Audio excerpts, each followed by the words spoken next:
dalam mode Pentakosta itu harus lebih semangat daripada mode biasanya. Amin. Buat firman Tuhan, saya akan membagikan firman Tuhan, sebuah pengajaran bagi kita semua di malam ketiga KKR Pentakosta GBI Kupang Presenter. Hari pertama kita sudah berbicara tentang keberanian dan penuh dengan Roh Kudus. Hari kedua yang kemarin tentang apa? Tentang doa. Dan yang ketiga pada hari ini saya akan membagikan atau melakukan suatu firman Tuhan, pengajaran firman Tuhan tentang pemberitaan Injil atau prinsip-prinsip dalam memberitakan Injil. Saya diberikan bagian dari Bapak Gembala di Kisah Rasul pasal 13. Saya pilihkan di bagian atau ayat 13 sampai 48, tetapi karena terlalu panjang dengan waktu yang tidak terlalu banyak, saya pilihkan satu ayat, kedua ayat saja bagi kita di ayat 32 dan 33a. Kisah Rasul 13 ayat 32 dan 33a, cuma satu setengah ayat kita baca bersama-sama. Sudah dapat semua? Amin. Kisah Rasul pasal 13 ayat 32 sampai 33. Sama-sama 1 2 3 32. Dan kami sekarang memberitakan kabar kesukaan kepada kamu, yaitu bahwa janji yang diberikan kepada nenek moyang kita telah digenapi Allah kepada kita, keturunan mereka, dengan membangkitkan Yesus. Amin. Buat firman Tuhan. Ya, bagian ini Tuhan, saudara, saya diberikan tugas dari Bapak Gembala. Kamu silakan bahas pasal 13 itu pilihnya kamu saja, atau dari saya memilih bebas. Tetapi kalau kita pilih secara kronologis, saudara, itu ada banyak sekali bagian di situ. Karena secara alur ceritanya, kalau kita mau ringkas pasal 13 itu, yang pertama itu Barnabas dan Saulus atau Paulus itu mereka berada di kota namanya Antioquia, di mana pengikut-pengikut Yesus pertama kali disebut sebagai orang Kristen atau pengikut Kristus. Nah, di Antioquia ini, saudara, ada beberapa hal di situ yang terjadi. Dari ayat pertama sampai ayat ketiga itu, di Antioquia diberikan keterangan bahwa ada orang-orang yang berfungsi sebagai pengajar dan nabi di sana. Seperti Barnabas, sepertinya Barnabas ini adalah pemimpin kelompok yang ada di Antioquia. Ada juga Simeon yang disebut Niger dan Lukius, orang dari Kirene. Kalau pemuda di sini pernah ingat, saya pernah khotbah tentang Simon dari Kirene. Nah, beberapa tokoh-tokoh penafsir atau orang-orang teolog menyatakan bahwa Simeon yang di sini adalah Simeon atau Simon, orang dari Kirene yang membantu Yesus memikul salibnya. Ada juga orang yang bernama Menahem, dan juga ada yang bernama Saulus. Saulus ini kelihatannya anak baru bertobat, begitu. Dia baru bertobat dan baru mengikut jalan Tuhan, sehingga dia ditulis paling terakhir. Nah, di Antioquia ini mereka mulai merencanakan untuk melakukan penginjilan, atau orang biasa bilang perjalanan Rasul Paulus yang pertama. Nah, sebelum dilakukan itu, mereka semua orang-orang di Antioquia lewat doa dan puasa yang sangat luar biasa puasanya. Kita sudah belajar tentang doa kemarin, saya tidak akan ulang lagi. Lewat doa dan puasa, mereka dikhususkan, yaitu Barnabas dan Saulus ini dikhususkan untuk melangsungkan perjalanan atau misi yang pertama ini. Nah, setelah mereka berdoa dan berpuasa, mereka berjalan atau memulai perjalanan. Mereka ini disertai oleh seorang yang bernama Yohanes Markus. Itu di pasal 12 ayat 25 itu tahu di sana. Kita mengerti bahwa mereka disertai oleh seorang yang bernama Yohanes Markus.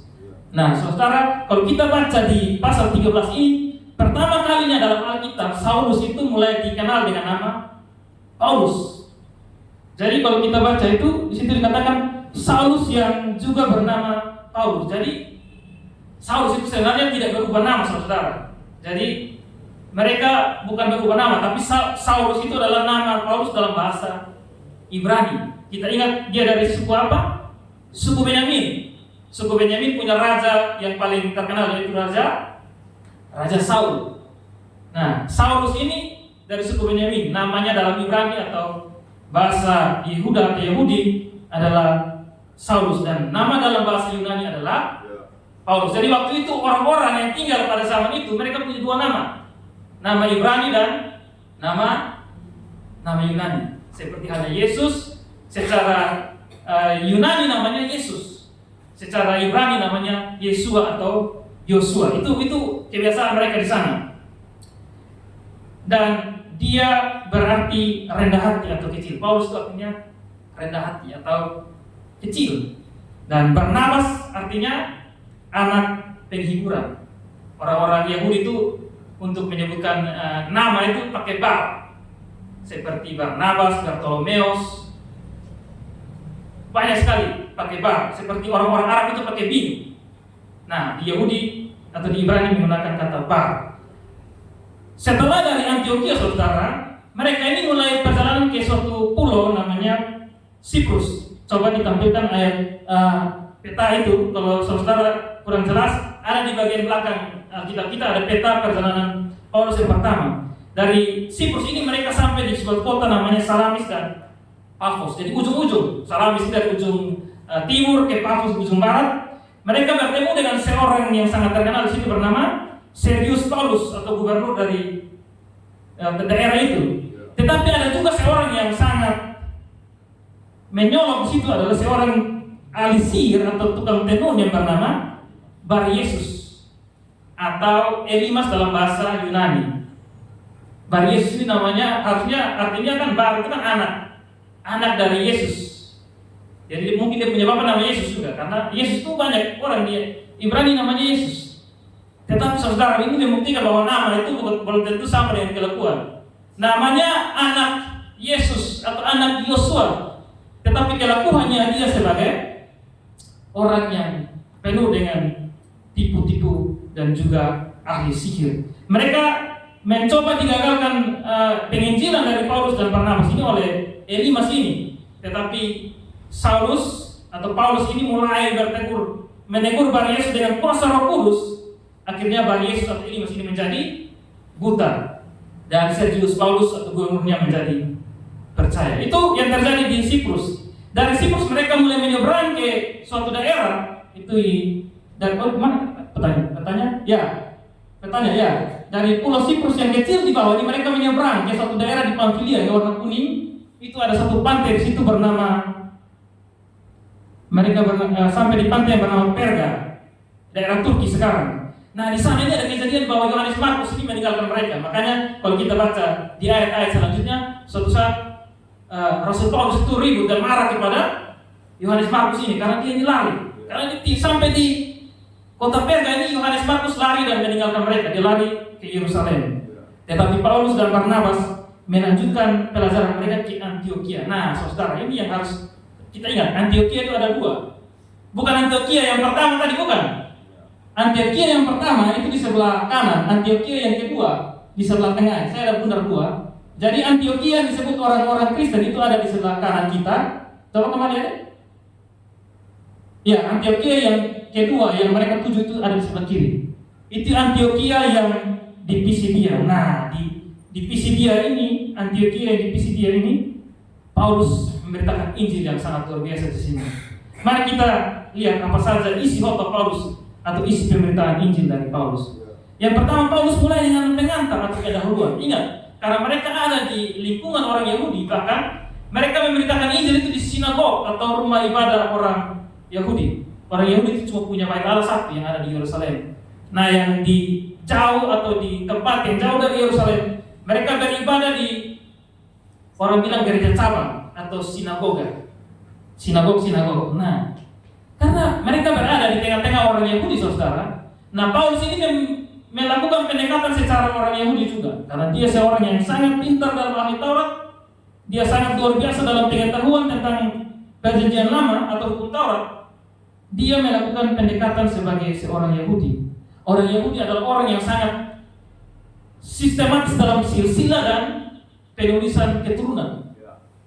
Kalau kita ingat Injil Matius pasal pertama, ayat yang pertama dikatakan apa? Inilah silsilah Yesus Kristus, anak Daud, anak Abraham. Jadi Injil Matius itu adalah Injil untuk orang-orang Yahudi, karena dia ditulis oleh seorang Yahudi juga bernama Matius atau Lewi si pemungut cukai.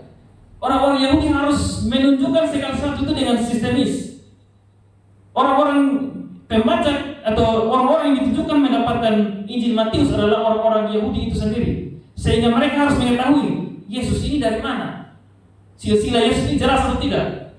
Makanya dikatakan kalau kita baca silsilah yang ada di kitab Matius, harus satu garis lurus antara Yesus, Daud, dan Abraham. Saudara tidak akan ketemu silsilah Yesus di kitab Markus, tidak akan ketemu di kitab Yohanes, ada di kitab Lukas, tetapi dia tidak berhenti di Abraham. Itu dia urut dari Yesus sampai kepada Adam, manusia pertama.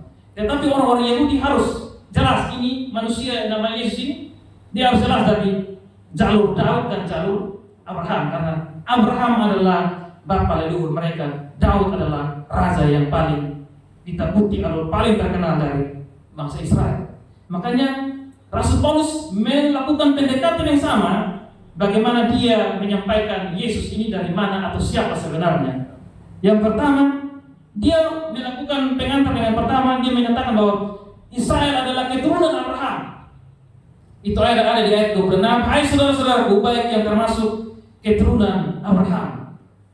Israel adalah bangsa pilihan. Nah, kalian Israel, kita orang Yahudi ini adalah orang pilihan. Ayat 17. Allah umat Israel ini telah memilih nenek moyang kita. Jadi dia mau menyatakan bahwa kalian ini sebenarnya orang-orang yang dipilih Tuhan, orang-orang yang dikhususkan oleh Tuhan. Tetapi saudara, Rasul Paulus tidak berhenti di situ saja. Setelah dia memisahkan orang-orang Israel dari orang-orang bukan Israel, dia mulai dengan inti pemberitaan Injil itu seperti apa. Nah, ini yang harus kita mengerti, bagaimana prinsip atau cara-cara kita dalam memberitakan Injil. Yang pertama, orang Israel harus sadar akan dosa mereka. Nah, ini yang orang Israel itu kadang lupa. Mereka terlalu menganggap diri mereka terlalu penting, saudara, sehingga mereka berpikir bahwa mereka itu tidak punya dosa. Nah, dalam penginjilan, saudara, kita harus membuat orang yang kita injil itu harus mengerti tentang dosa dulu. Nah, kalau orang itu tidak mengerti tentang dosa, saudara, bagaimana mungkin dia berpikirkan untuk membutuhkan juru selamat? Karena hanya orang yang mengerti akan dosa, yang mengetahui bahwa dia harus butuh juru selamat. Nah, Paulus mulai dari Israel. Kalian ini berdosa. Nah, apa dosa-dosa bangsa Israel yang dicatat di dalam bacaan kita ini? Karena kalau kita ngomong dosa Israel terlalu banyak ya.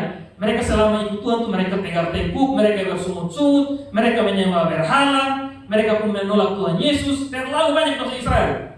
Tetapi yang ditulis oleh Paulus di sini adalah yang pertama, orang Israel ini selama di padang gurun mereka itu selalu bersungut-sungut dengan Tuhan. Kisah 13 ayat 18 dikatakan demikian.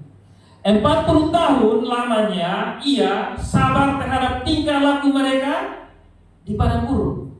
Jadi Paulus menyatakan dosa kalian yang pertama, kalian selalu bikin Tuhan tuh orang tua bilang gigi asam kepada kalian selama di padang gurun. Yang kedua, yang disinggung Paulus di bacaan kita ini, kisah 13 ini adalah suatu saat Israel itu meminta raja kepada Samuel atau orang kepada Tuhan. Kisah 13 ayat 21 dikatakan demikian. Kemudian mereka meminta seorang raja dan Allah memberikan kepada mereka Saul bin Kis dari suku Benyamin 40 tahun lamanya. Jadi itu dua dosa Israel yang disinggung Paulus dalam bacaan kisah para rasul 13 ini. Nah, kita tuh harus istilahnya mengingatkan orang yang diinjili tentang dosanya. Karena orang itu harus sadar akan dosa betul-betul, baru dia mengerti bahwa dia membutuhkan juru selamat. Itu yang pertama. Nah, prinsip yang kedua adalah karena Tuhan kita Allah yang adil, Tuhan akan menghukum segala dosa yang dilakukan oleh manusia. Dalam konteks kita yang kita baca tadi adalah dosa pertama, mereka bersungut-sungut, mereka ribut sama Musa, mereka protes sama Tuhan. Hukumannya apa?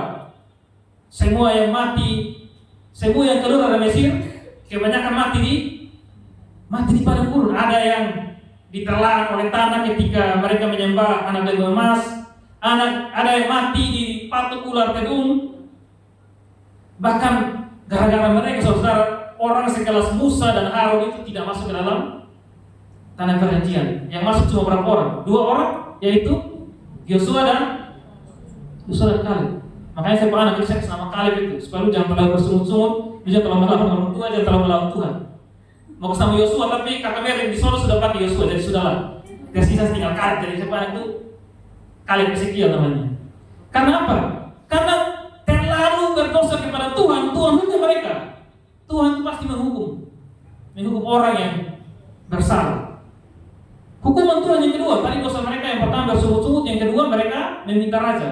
Sehingga mereka, ketika mereka sampai di Kanaan, Tuhan sudah sertai mereka luar biasa. Sampai di sana mereka mulai lihat bangsa-bangsa di samping kami ini kok punya raja. Lalu kami juga mau minta raja dong. Padahal Tuhan sudah janjikan nanti pada saatnya, pada waktunya saya yang akan kasih kalian raja. Tapi orang Israel ini tidak mau. Mereka mulai bersungut-sungut, mereka ngomel-ngomel sama Samuel. Selama ini kita cuma dipimpin oleh hakim-hakim. Kami mau raja Tuhan. Akhirnya Tuhan sampaikan kepada Samuel, tenang Samuel, bukan kamu yang mereka tolak, tapi aku. Tapi Tuhan itu yang mereka tolak. Karena Tuhan sudah janji. Makanya Tuhan hukum mereka dengan Tuhan kasih mereka Saul, raja yang jelek, raja yang buruk. Makanya saudara, Saul itu akhirnya dia bikin dosa, dia bikin sesuatu yang tidak berkenan di hadapan Tuhan. Karena apa? Karena dia itu raja yang jelek yang diberikan Tuhan. Jadi bukan pilihan Tuhan yang salah, tapi karena Israel ini melawan, tidak mau ikut firman Tuhan, maka Tuhan kasih nih, saya kasih kamu raja, tapi raja yang jelek. Nah, jadi itu hukuman dari Tuhan. Yang pertama, Tuhan cuma izinkan Yosua dan Kaleb yang masuk tanah perjanjian. Sisanya kebanyakan mati di padang gurun. Yang kedua, Tuhan hukum Israel dengan memberikan raja yang jelek, yaitu Saul. Itu yang kedua, saudara. Yang kedua, Tuhan memberikan hukuman. Tuhan pasti memberikan hukum kepada orang yang berdosa.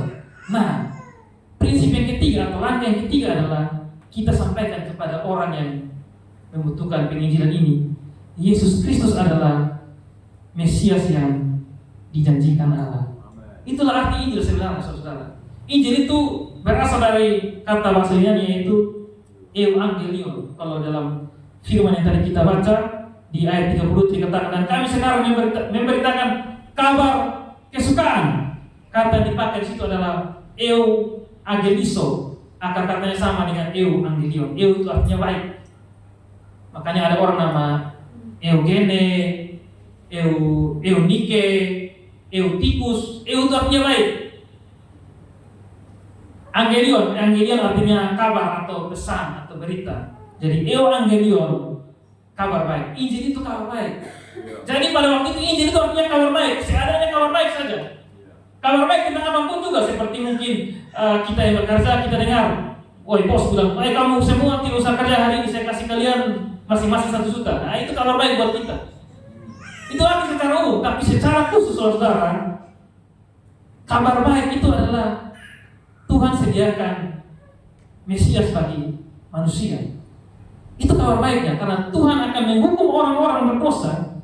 Yesus Kristus adalah Mesias yang dijanjikan Allah. Dalam konteks orang Yahudi sudah menerima janji itu. Makanya Paulus ulang di ayat 23 kita baca, dan dari keturunannya lah, sesuai dengan yang telah dijanjikannya, Allah telah membangkitkan juru selamat bagi Israel, orang Israel, yaitu Paulus bilang, Yesus yang bangkit itu, Yesus Mesias itu yang kalian tunggu-tunggu selama ini sudah. Itu inti daripada Injil itu, kita menyatakan Yesus sebagai juru selamat atau Mesias. Bahkan Rasul Paulus menambahkan, menguatkan itu dengan bukti bahwa Yohanes Pembaptis, seorang nabi, seorang pengajar yang luar biasa pada abad yang pertama itu, dia juga menunjuk Yesus. Padahal orang-orang sudah mulai memikirkan bahwa sepertinya Yohanes Pembaptis ini adalah Mesias. Tapi di ayat 24 dikatakan demikian.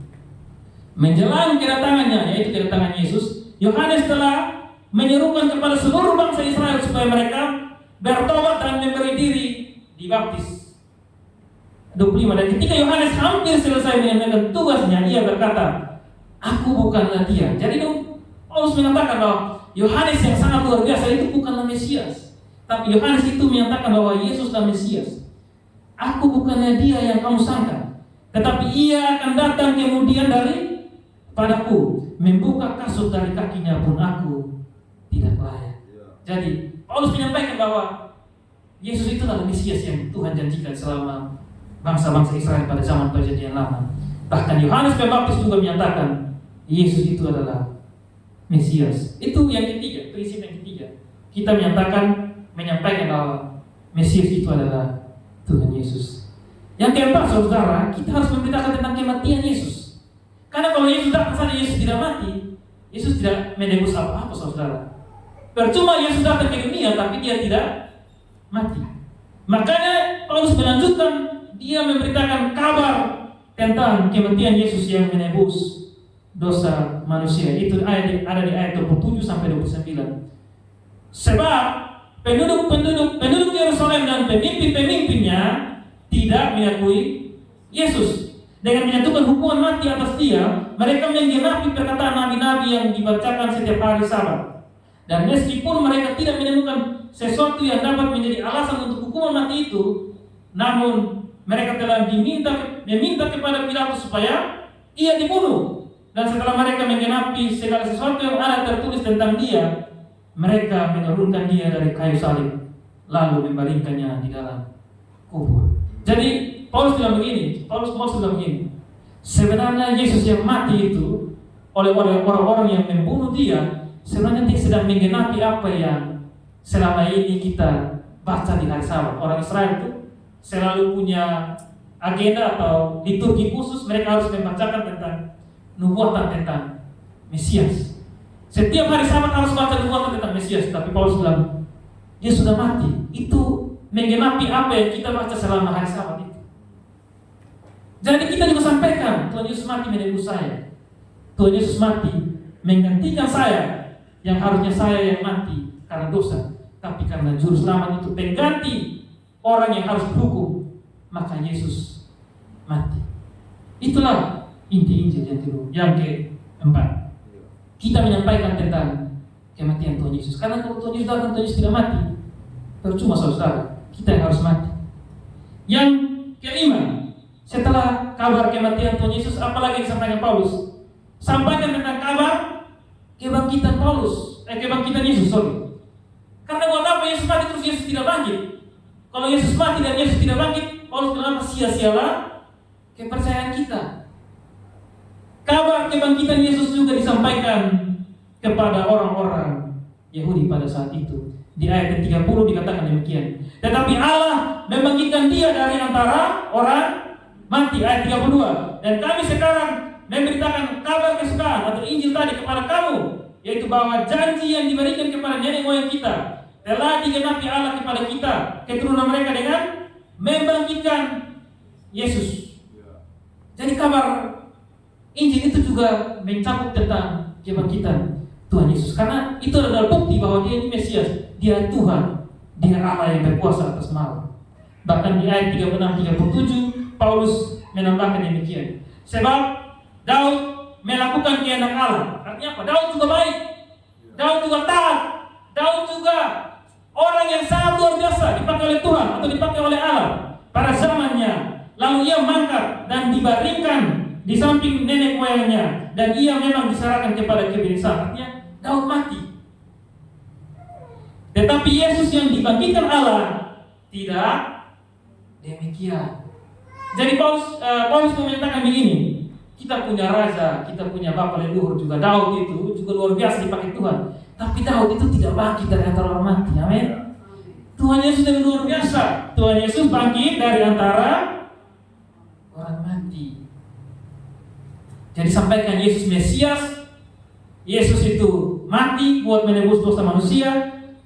Yesus juga bangkit dari antara orang mati. Bahkan dia menampakkan Yesus itu, menyatakan Yesus itu menampakkan diri. Yesus tidak bangkit terus tidak ada saksi, bukan.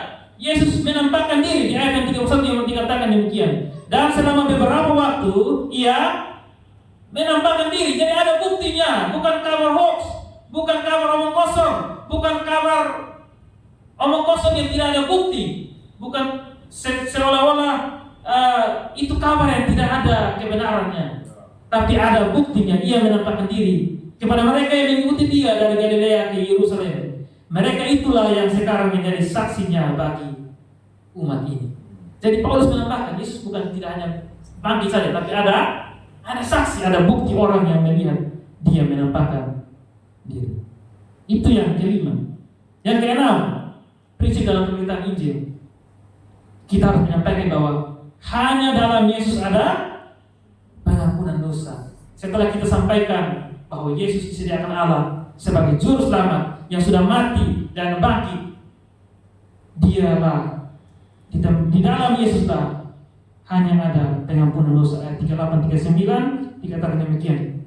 Jadi ketahuilah, hai saudara-saudara, oleh karena dialah Yesus, maka diberitakan kepada kamu pengampunan dosa, dan di dalam dialah setiap orang yang percaya memperoleh pembebasan dari segala dosa yang tidak dapat kamu peroleh dari hukum Musa. Jadi Paulus mengatakan bahwa kalian punya hukum Taurat itu tidak bisa mengampuni dosa kamu. Kalian mau menjalankan hukum Taurat yang diturunkan oleh Musa itu tidak bisa membebaskan kamu dari dosa dan penghukuman Allah yang menanti kamu. Jadi seperti lagu di pujian tadi dikatakan apa? Hanya di dalam namanya pasti tersedia kemenangan. Kemenangan itu apa? Kemenangan atas dosa ini. Kemenangan atas hukuman yang menanti kita. Hanya di dalam nama Yesus. Itulah inti pemberitaan Injil, saudara. Jadi wajib cerita tentang penebusan Yesus, dan dalam Yesus ada pengampunan dosa, dan hanya di dalam Tuhan Yesus. Tidak ada nama lain di kolom langit ini yang bisa menyelamatkan. Hanya nama, termasuk tidak bisa menyelamatkan dengan perbuatan baik. Nah, ini yang harus kita ingat juga, saudara. Apakah prinsip-prinsip ini hanya dilakukan oleh Rasul Paulus? Tidak. Semua rasul yang memberitakan Injil, yang mengabarkan Injil kepada orang-orang, prinsipnya sama. Mereka memberitakan tentang Yesus. Kalau kita ingat pembacaan kita kemarin tentang seorang bernama Cornelius. Cornelius itu, saudara, sebelum dia bertemu dengan Rasul Petrus, dia sudah saleh. Pasal 10 ayat pertama itu dikatakan dia sudah saleh. Seisi rumahnya takut akan Allah. Dia sudah rajin berdoa. Dia sudah rajin beri sedekah, saudara. Itu baik tidak? Baik, luar biasa baik itu. Tetapi saudara, apakah ketika Rasul Petrus datang ke rumah Cornelius, terus dia bilang begini, Cornelius, lu sudah baik, lu saleh, lu sering beri sedekah, lu dan seisi rumah lu sudah percaya kepada Allah yang orang Yahudi. Apakah Petrus sudah berhenti di situ? Tidak. Apakah sampai Petrus bilang, lu disuruh mantap ini, lu sudah berbuat baik, mantap. Karena kalau kau langsung makan saja, kita berdoa sudah kau langsung makan. Apakah begitu? Tidak, saudara. Kalau kita kembali ke pasal 10, ini cuma membuktikan bahwa apa yang disampaikan Petrus tidak berbeda dengan apa yang disampaikan oleh Paulus. Kisah Rasul 10 ayat 36 sampai 43, 36 dikatakan demikian. Itulah firman yang ia suruh sampaikan kepada orang-orang Israel, yaitu firman yang memberitakan damai sejahtera oleh Yesus Kristus yang adalah Tuhan dari Petrus kasih tahu Cornelius. Namanya Yesus Kristus itu dia adalah Tuhan dari semua orang. Yang kedua ayat 39. Dan kami adalah saksi dari segala sesuatu yang diperbuatnya di tanah Yudea. Jadi Petrus cerita Tuhan punya pekerjaan selama di tanah Yudea. Bagaimana dia menyampaikan firman, bagaimana dia membuat mujizat, bagaimana setan-setan ditaklukkan oleh kuasa daripada Yesus. Maupun di Yerusalem, dan mereka telah membunuh dia dan menggantung dia pada kayu salib. Petrus sampaikan kematian atau penyaliban Tuhan Yesus. Sama dengan Paulus? Sama. Ayat 40. Yesus itu telah dibangkitkan Allah pada hari yang ketiga, dan Allah berkenan bahwa ia menampakkan. Petrus sampaikan kepada Cornelius, Yesus mati, tapi Yesus bangkit dan ia menampakkan diri. Sama dengan Paulus? Sama. Ayat 41. Bukan kepada seluruh bangsa, tetapi kepada saksi-saksi yang sebelumnya telah ditunjuk oleh Allah, yaitu kepada kami yang telah makan dan minum bersama-sama dia setelah ia bangkit dari antara orang mati. Lanjut ayat 42. Dan ia telah menugaskan kami memberitakan kepada seluruh bangsa dan bersaksi bahwa dialah yang ditentukan Allah menjadi hakim atas orang-orang hidup dan orang-orang mati. Jadi Petrus memintakan Yesus ini akan menjadi hakim suatu saat nanti untuk menghukum orang-orang yang tidak mau terima dia sebagai juru selamat. Ayat 43, tentang dialah semua nabi bersaksi bahwa barang siapa percaya kepadanya, ia akan mendapatkan pengampunan dosa oleh karena namanya. Petrus sampaikan kepada Cornelius, pengampunan dosa hanya ada dalam Tuhan Yesus. Amin. Sama dengan Rasul Paulus? Sama. Tidak ada yang beda, saudara. Entah mau Paulus, entah mau Petrus, entah mau rasul-rasul yang lain, mereka punya inti dari Injil yang mereka sampaikan itu sama. Intinya adalah Tuhan Yesus. Jadi intinya adalah Yesus itu Mesias, Yesus itu Juru Selamat, Yesus itu Tuhan, Yesus itu Allah. Dia itu, Yesus itu mati menebus dosa kita, dan Yesus bangkit. Buktinya dia bangkit, dia menantangkan diri, dan Yesus akan menjadi hakim. Kalau kalian tidak percaya, suatu saat Yesus akan menghukum kalian. Dalam Yesus ada pengampunan dosa. Amin. Baru setelah semua itu disampaikan saudara kepada orang yang diinjili, ujung-ujungnya baru dia memberikan diri untuk bertobat dan memberi diri dibaptis seperti halnya Cornelius. Sama? Petrus dengan Paulus sama? Sama. Orang-orang di Antioquia di Pisidia, mereka juga akhirnya bergembira dan mereka menerima, percaya kepada pemberitaan Paulus. Jadi itulah inti Injil, saudara. Itulah prinsip pemberitaan Injil. Jadi pemberitaan Injil itu, saudara, beda dengan pemberitaan firman Tuhan ya. Injil itu kita sampaikan kabar keselamatan, kabar baik itu, dan ujung-ujungnya kita menantang orang untuk terima Yesus sebagai Tuhan dan Juru Selamat. Jadi pemberitaan Injil itu ujungnya atau muaranya, orang yang kita sampaikan itu atau kita injili itu, dia akhirnya bertobat, dia akhirnya sadar dia tidak bisa selamat, dia butuh Juru Selamat, dan akhirnya dia angkat tangan dan saya bertobat. Artinya menerima Yesus sebagai Mesias, sebagai Juru Selamat, dan sebagai Tuhan. Nah, pemberitaan firman Tuhan itu skopnya lebih luas. Kita bisa menyampaikan firman Tuhan seperti mungkin, ya saudara, kita harus taat kepada Tuhan Yesus. Kita harus apa? Ikut Tuhan. Kamu kalau ikut Tuhan, kamu akan jadi kepala bukan ekor. Kamu rajin kasih persepuluhan, nanti Tuhan akan memberkati kamu berlimpah-limpah. Kita harus saling rajin untuk mengampuni. Nah, itu tuh pemberitaan firman, tetapi bukan pemberitaan Injil, saudara.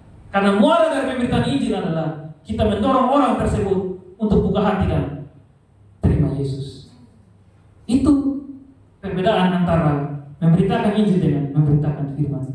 Jadi kabar baik yang kita sampaikan adalah kamu atau kita ini orang berdosa. Termasuk saudara di sini yang belum percaya atau belum buka hati secara pribadi dan terima Yesus sebagai Mesias, saudara harus bergumul untuk membuka hati dan terima Yesus sebagai Mesias dalam kehidupan saudara.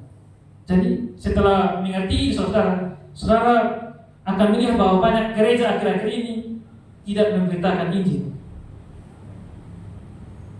Saya waktu minggu lalu setelah kenaikan itu, ada teman-teman saya yang ada upload story di Instagram dan saya lihat ada mereka foto di gereja dan banner gereja yang di belakang itu kelihatan. Ini mungkin saudara pernah baca atau mungkin saudara tidak pernah lihat. Tema gereja waktu Yesus naik di surga itu apa? Mereka punya tema, saudara.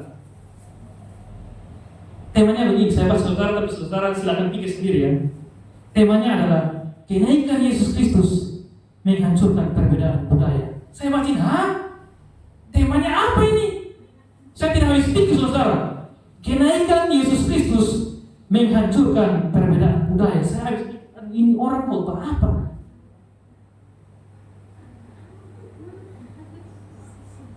Aduh, saya bilang, cilakalah jemaat-jemaat yang ada di dalamnya kalau tidak belajar firman Tuhan. Itu masuk ke Injilnya di mana, saudara? Kira-kira saya juga mungkin ya, kalau dia mungkin memberitakan bahwa setelah Yesus naik, Yesus mungkin memberitakan Injil bukan di orang-orang Israel saja, tapi seluruh orang di dunia, mungkin bisa. Tapi itu mungkin keahlian pendeta yang harus diasah luar biasa. Tapi kalau orang awam, saudara, kenaikan Tuhan Yesus Kristus menghancurkan tembok-tembok pemisah perbedaan budaya. Saya tidak habis pikir, saudara. Dan banyak sekali gereja-gereja saat ini tidak ada pemberitaan Injil di dalamnya. Mereka tidak beritakan Yesus. Mereka tidak beritakan, saya ulangi, saya koreksi. Mereka tidak beritakan Yesus yang juru selamat. Saya tadi habis upload rilisnya KPC tadi pagi. Saya tidak tahu, mungkin Tuhan yang tiba-tiba ada muncul iklan di Instagram. Dan saya klik. Coba ada bisa sampaikan iklan yang pertama. Ini saya baca, saya pukul testa saudara. Bisa terbaca semua. Minggu mujizat. Datang dan menerima doa yang kuat dan solusi untuk masalah Anda. Yang pertama, kegagalan dalam bisnis, pengangguran, hutang, kutukan, kecanduan, pikiran bunuh diri, depresi, penyakit, masalah keluarga, gagal sekolah, insomnia. Tuhan Yesus urus insomnia, bayangkan saudara. Saya ini gereja bahaya ini. Saya ketika baca alamat gerejanya saudara, ternyata alamatnya di Petamburan di Jakarta. Saya mau sampai Kupang. Tapi saya klik ini iklan, masuk ke profil mereka saudara. Iklan yang kedua hari. Di mana saudara? Ini di mana? Mujizat di mana? Tanggal berapa? Saya percaya Tuhan izinkan saya untuk sampaikan ini kepada saudara.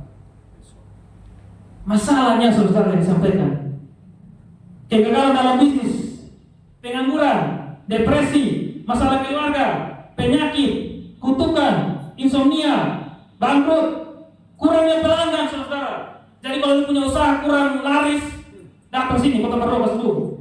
Hutang, lu punya hutang, lu punya pinjol belum bayar, datang sini Kota Berdogas dulu. Kecanduan, budak rentenir,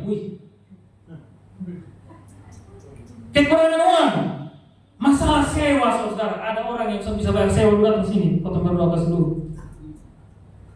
Kompleks, kecanduan, pemikiran bunuh diri, pelecehan fisik atau verbal. Menurut saya, kalau udah dapat pelecehan, lu bilang di kantor polisi.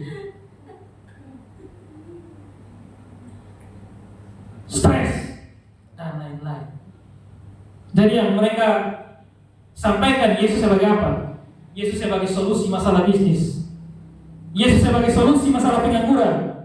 Yesus sebagai solusi yang punya hutang. Yesus harus sebagai solusi yang punya penyakit yang tidak sembuh-sembuh. Yesus solusi orang yang depresi. Yesus solusi orang yang punya kecanduan.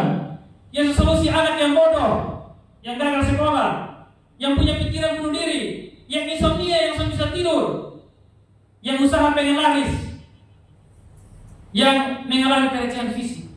Saya mau tanya, solusi dari dosa mereka tawarkan tidak? Solusi dari hukuman neraka yang menanti orang yang tidak percaya mereka tawarkan tidak? Loh, itu inti daripada Injil yang tadi saya sampaikan kepada saudara semua. Dan gereja kira-kira ini saudara kurang memperhatikan hal ini. Makanya kita jualkan adalah apa? Doa kasih orang yang punya masalah kesehatan, depresi dan sebagainya yang tadi ditawarkan oleh iklan ini saudara. Ini sudah melenceng. Ini sudah melenceng daripada inti Injil. Inti Injil itu yang saya sampaikan saudara. Sama dengan hal yang disampaikan oleh rasul-rasul pada zaman Perjanjian Baru atau zaman kisah para rasul. Rasul Petrus dan Yohanes dalam kisah Rasul 5 ayat 42 mereka mengatakan demikian. Dan setiap hari mereka melanjutkan pengajaran mereka di bait Allah dan di rumah-rumah orang. Dan apa? Memberitakan Injil tentang Yesus adalah, apakah Yesus adalah pembuat orang kaya? Yang mana Yesus gunung kawi. Yesus adalah penyembuh penyakit jasmani. Yesus adalah orang yang membuat sukses. Petrus dan Yohanes menyampaikan Yesus yang adalah Mesias. Di pasal 9 ayat 22 Rasul Paulus juga mengatakan demikian. Akan tetapi Saulus semakin besar pengaruhnya dan ia membingungkan orang-orang Yahudi yang tinggal di Damsyik karena ia membuktikan bahwa Yesus adalah Mesias. Kisah Rasul 18 ayat 5. Ketika Silas dan Timotius datang dari Makedonia, Paulus dengan sepenuhnya dapat memberitakan firman, di mana ia memberi kesaksian kepada orang-orang Yahudi bahwa Yesus adalah pembuat orang kaya. Yesus adalah melepaskan kalian dari insomnia atau tidak bisa tidur. Intinya adalah Yesus adalah Mesias, saudara. Bahkan Apolos, seorang pendebat apologet dari Alexandria, dalam Kisah Rasul 18 ayat 5 dikatakan demikian. Sebab dengan tak jemu-jemunya ia atau Apolos membantah orang-orang Yahudi di muka umum dan membuktikan dari kitab suci bahwa Yesus adalah Mesias. Saudara, itu inti daripada Injil yang harus kita sampaikan. Amin. Yesus adalah Mesias. Itulah yang mereka sampaikan, Rasul-Rasul sampaikan. Mau cek di Rasul Yohanes, Rasul-Rasul yang lain, saudara. Orang-orang yang memberitakan Injil pada zaman Perjanjian Baru atau gereja mula-mula, Yesus adalah Mesias. Saudara bandingkan dengan iklan gereja yang tadi saya tunjukkan kepada saudara. Sama atau tidak? Mereka cuma menawarkan solusi untuk masalah selama di dunia ini, tapi mereka tidak menyampaikan solusi untuk masalah yang ada di surga. Dalam kekekalan mereka belum punya solusi. Buat apa saudara kaya? Buat apa saudara uang banyak? Buat apa saudara usaha laris? Buat apa saudara tidur di uang? Buat apa saudara tidak sakit, sehat juga? Buat apa saudara punya keluarga diberkati? Buat apa saudara punya uang biar miliar-miliar di bank tapi mati masuk?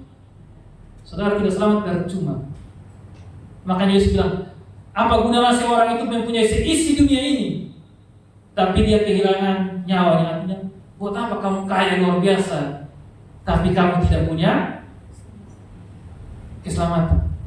Saya di Mamrin itu baru-baru saya kasih komentar, Mamrin ketawa. Mamrin bilang, ini artis ini kaya, artis ini, mereka punya barang ini mahal-mahal semua, mereka punya kulit bersih, mereka cantik, mereka ganteng, mereka punya banyak, mereka terkenal. Saya cuma sambung, mati masuk surga percuma. Mati masuk neraka percuma. Buat apa terkenal? Buat apa punya seisi dunia tapi tidak selamat percuma, saudara. Jadi kesimpulan buat kita semua, saudara, saya sudah memberikan poin-poin yang bisa saudara-saudara aplikasi dalam memberitakan Injil. Yang pertama, orang yang diinjili harus sadar akan dosa-dosanya. Itu yang pertama. Orang itu harus sadar dulu akan dosanya. Yang kedua, karena ia sudah sadar akan dosanya, dosa yang ia sudah lakukan selama hidupnya akan membawa ia kepada penghukuman Allah. Artinya, lu sudah bertobat, lu sudah terima Yesus, lu akan dihukum oleh Allah. Dan tidak bisa selamat dengan usaha yang dia lakukan untuk bebas dari penghukuman Allah.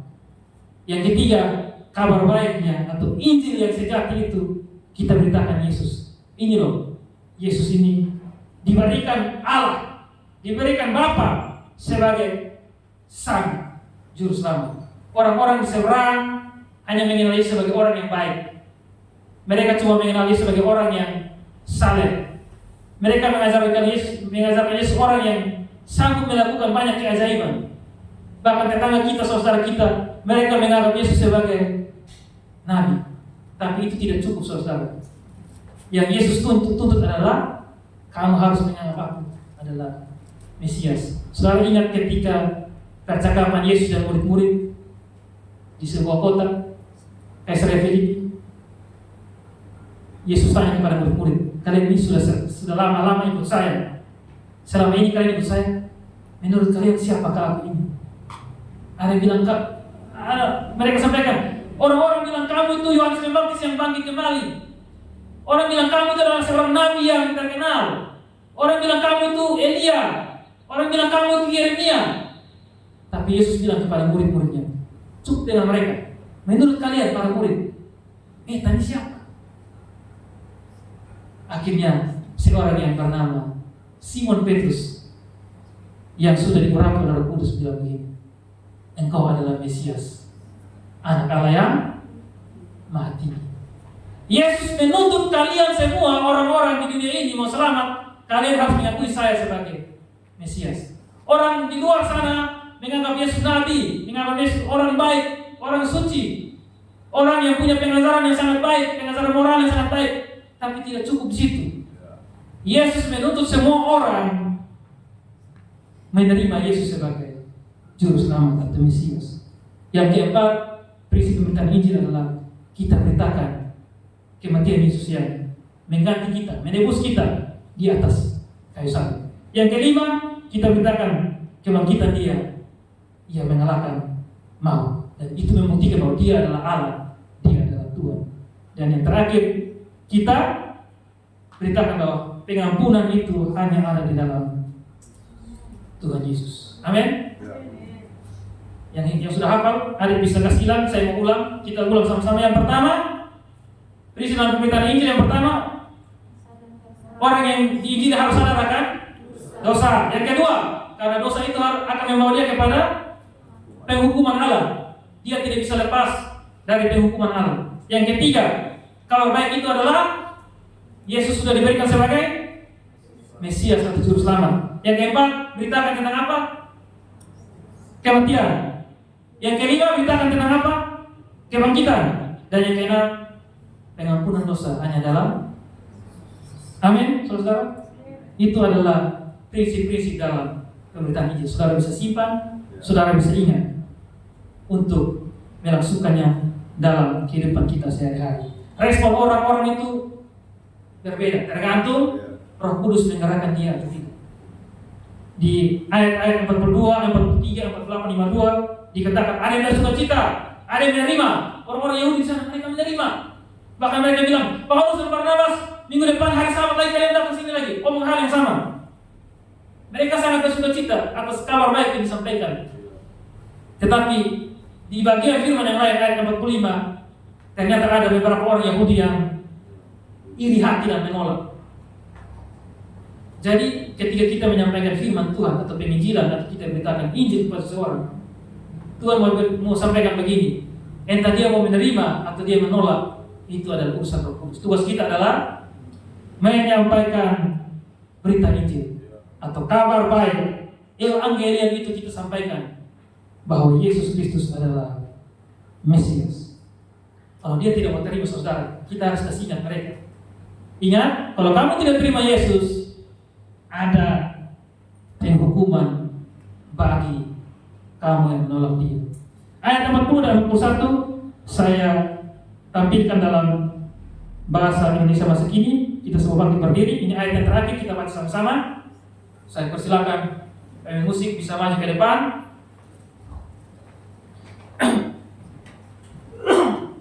Ayat 41, Kisah Rasul 13 ayat 40 dan 41 bisa lihat di LCD saja karena ini dalam versi bahasa Indonesia masa kini. Sama-sama kita baca sama-sama ayat 40. 1, 2, 3. Itu sebabnya kalian harus memperhatikan baik-baik, jangan sampai terjadi pada kalian apa yang nabi-nabi katakan ini. Perhatikan baik-baik, hai kamu orang-orang yang suka menghina.